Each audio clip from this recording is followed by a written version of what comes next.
It's my feel-good breakfast show. Welcome back. Thank you so much for tuning in. You know how much we appreciate connecting with you, especially on a day like today. We're talking wild experiences, and some of them have been pretty extreme.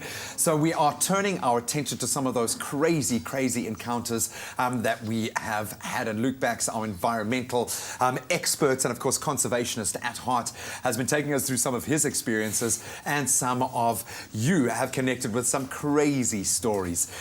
We've seen some amazing things. Well, we've heard some amazing things, but people have been sharing stories with us all week on social media. Some of them cute, some of them a little bit creepy, some of them completely freak you out. But this one, I think a lot of people can relate to, and comes from Gary Oakham.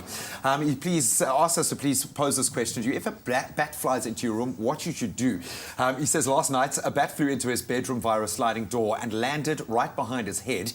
He thought it was a huge moth, but when he grabbed it, it started squeaking, and then he went all Jackie Chan on it, and he felt absolutely terrible afterwards, but he didn't know what to do. So what should you do when you encounter a bat? What kind of bats do we get in South Africa, and are they dangerous? Okay, so we don't get the classic blood drinking bats, which are your blood drinking bats. They normally feed on cattle and horses. And they're a lot bigger as well, those vampire bats. Not necessarily, things, actually. really? No. The big bats are actually your fruit-eating bats, your flying wow. foxes. We do get lots of insect-eating bats. Yeah, they do have a little bit of a scary appearance. But to get a bat out of your house, so the way bats locate is they use echolocation. Yeah. They don't really have great eyesight. So the best method I found is that you can just use a normal fishing net. Because the sonar goes through the mesh, and the bat just flies into the net. This is a little sneaky way to do it. The other way is just to open doors and windows, and the bat will eventually find its way out. It's not looking for a place to nest. It's No. probably lost if it's in your house. It's probably lost, and it's probably very confused because it's light, there's optics, it doesn't know what it is, and now it's bumping into things and it just wants to get out. Okay, we appreciate the question and the fact that you felt guilty after the fact. Now, these things absolutely terrify me. You had a name for this. What did you call it? Yeah, so one of their common names is the Kalahari Ferrari, because you often get them up in the desert area, and they are incredibly fast. Its actual name is a solufuge. A solufuge. What family does it belong to? Is it a spider? Is it a scorpion? What is it? And is it poisonous, is what Karen's asking. So it's an arachnid. It's not a spider. It's not a scorpion. It's kind of like the... so it's got its 8 legs, and the front 2 are actually modified antennae. Oh, wow. They don't really have great eyesight, so they use that. The one big thing that the reason they scare people is because they have an aversion to light. So they don't really do well with bright lights. So when someone shines a torch in it, it runs to the nearest dark space. Which is probably your foot. No, which is your shadow, because the darkest spot is behind the light source. So it runs towards you, and people get that idea that they're chasing them. They're not they're not poisonous.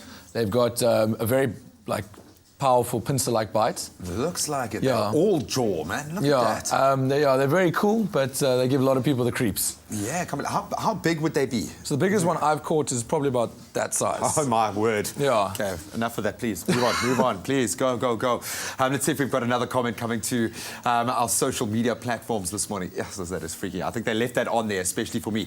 Now, Beverly LaGrange says, touring Namibia, this spider web gave her the creeps, understandably so. She thought it was something out of Halloween, and the birds band crashed into it, but then she found out it's a butter spider nest. Talk to us about the butter spider nest and how massive that is. So what that kind of nest is, it's called a cluster nest. So basically it just envelops bushes and branches that lands on and catches anything. It's not a very specific... Including humans and small livestock. Yeah, send your small children if you get a bit tired of them.